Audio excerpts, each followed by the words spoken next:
Comment appliquer les équations de Maxwell dans un métal? Donnons quelques ordres de grandeur pour un métal. La loi d'Ohm locale nous dit que le vecteur densité de courant, J, est égal à la conductivité gamma fois le champ électrique. La conductivité gamma pour un métal est de l'ordre de 10 puissance 7 Siemens par mètre, que ce soit l'argent, le cuivre, l'or, l'aluminium ou le mercure. Par ailleurs, nous nous placerons dans la suite dans le cadre de l'approximation des régimes quasi-stationnaires. Nous supposerons que les fréquences restent inférieures à une dizaine de gigahertz et la loi d'Ohm locale sera encore valable.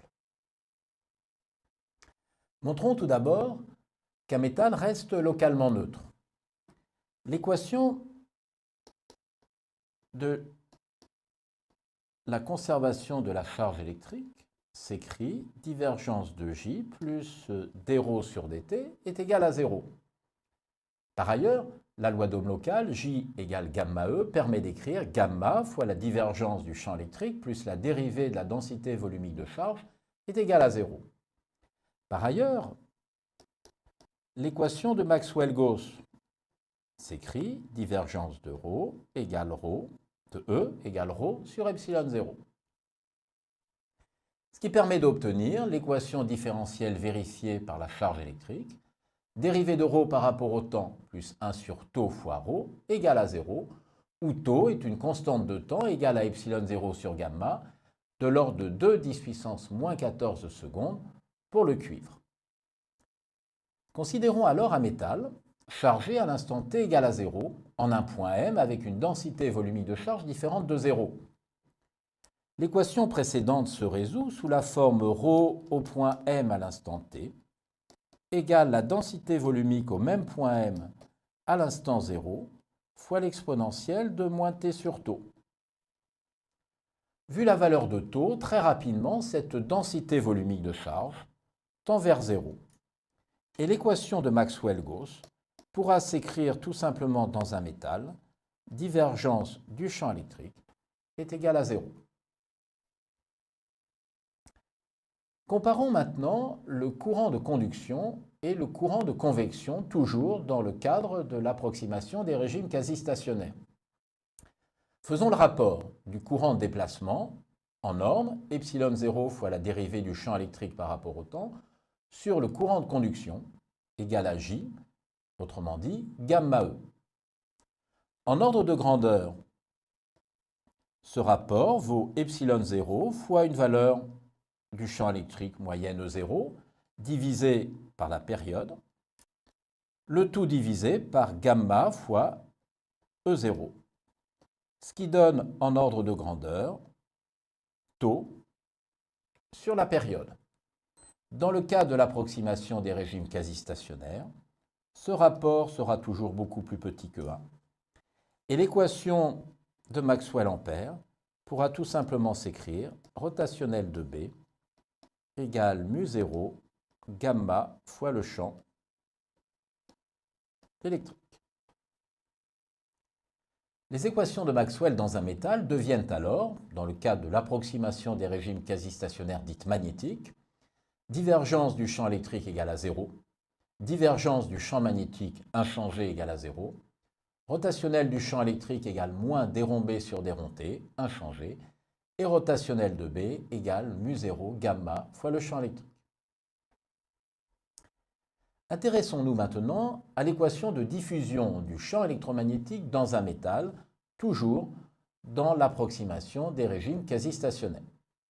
Utilisons pour cela la formule d'analyse vectorielle, le rotationnel du champ électrique est égal au gradient de la divergence du champ électrique moins le laplacien vectoriel du champ électrique. Ici, rotationnel de moins d rond B sur d rond T égale moins le laplacien vectoriel du champ électrique. On peut intervertir les dérivées d'espace et la dérivée temporelle et écrire que la dérivée par rapport au temps du rotationnel de B égale le laplacien vectoriel du champ E, c'est-à-dire finalement la dérivée par rapport au temps de mu0 gamma fois le champ égale le Laplacien vectoriel, soit mu0 gamma fois la dérivée du champ électrique par rapport au temps égale le Laplacien vectoriel du champ électrique. C'est ce que l'on appelle l'équation de diffusion vérifiée par le champ électrique. Montrons ainsi l'effet de Pau maintenant et considérons dans un métal un champ électrique sous la forme d'une onde plane dépendant de la variable z et du temps, sous la forme E0 exponentielle de i oméga t moins k bar z fois le vecteur ux. C'est un champ polarisé selon ux qui se propage dans la direction z correspondant à la profondeur du métal, et k est un vecteur d'onde supposé complexe. Ici, l'équation de diffusion se simplifie puisque le Laplacien vectoriel est simplement la dérivée seconde du champ par rapport à z. Elle s'écrit mu0 gamma fois la dérivée du champ électrique par rapport au temps égale la dérivée seconde du champ E par rapport à z. En notation complexe, mu0 gamma fois i oméga fois le champ électrique E bar égale moins k bar carré fois le champ électrique complexe. On arrive ici à l'équation de dispersion, k au carré égale moins i mu0 gamma oméga, qui est donc bien une relation de dispersion reliant le vecteur d'onde complexe k à oméga.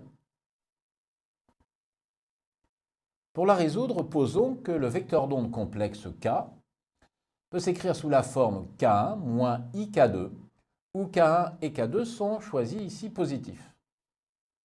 La relation de dispersion donne k bar au carré égale k1 carré moins k2 carré moins 2i k1 k2 égale à moins i mu0 gamma oméga. Par conséquent, k1 égale k2 égale mu0 gamma oméga sur 2 en racine carrée. Notons delta égale 2 sur mu0 gamma oméga en racine, égale donc 1 sur k. C'est une épaisseur caractéristique de l'effet de Pau. Et le champ électrique peut alors s'écrire E0 exponentielle de i oméga t moins k bar z fois ux, et, connaissant les valeurs maintenant des parties réelles et imaginaires, sous la forme E0 exponentielle de moins z sur delta fois l'exponentielle de i oméga t moins z sur delta fois le vecteur ux, c'est-à-dire en notation réelle, sous la forme E fonction de z et du temps, égale à E0, l'exponentielle de moins z sur delta, fois le cosinus de oméga t moins z sur delta. On reconnaît bien ainsi un champ électrique qui se propage dans la direction z, mais atténué à cause de cette présence de l'exponentielle en moins z sur delta, sur une épaisseur de l'ordre de quelques delta. La courbe de droite montre l'expression du champ électrique à un instant fixé en fonction de z et traduit bien cette atténuation. Quelques conséquences immédiates de l'effet de Pau. Regardons les valeurs numériques pour delta. 0,2 mm pour 100 kHz, 20 micromètres pour 10 MHz pour le cuivre. On voit ainsi que le courant circule sur des épaisseurs très faibles. On pourra ainsi utiliser, c'est la photo du bas, des conducteurs constitués simplement de multiples brins de diamètre très faible. Et par ailleurs, la résistance d'un conducteur va augmenter avec la fréquence. À vous de jouer maintenant. Considérons des ondes thermiques qui vont atteindre une cave à vin. Et appelons grand T, en 0 à l'instant T, la température moyenne à la surface de la Terre, fonction du temps, qui peut s'écrire sous la forme grand T0 plus θ0 cosinus de grand oméga T. T0 vaut 15 degrés Celsius, l'amplitude moyenne θ0 vaut 10 degrés, et la pulsation oméga est égale à 2π sur 1 an. Notons lambda, la conductivité thermique du sol, Cm, sa capacité massique, et mu, la masse volumique. L'équation de diffusion, encore appelée équation de la chaleur, peut s'écrire mu fois Cm fois la dérivée de la température par rapport au temps est égale à lambda fois la dérivée seconde de la température par rapport à la profondeur Z. On retrouve ainsi une équation de diffusion.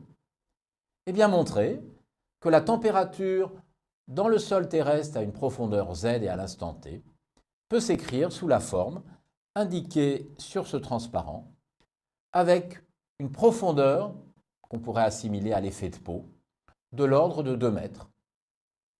On peut ainsi en déduire que dans une cave à vin, ce n'est pas au mois de juillet qui fait le plus chaud, mais au mois de décembre, et que les amplitudes de variation des températures sont beaucoup plus faibles qu'au niveau du sol.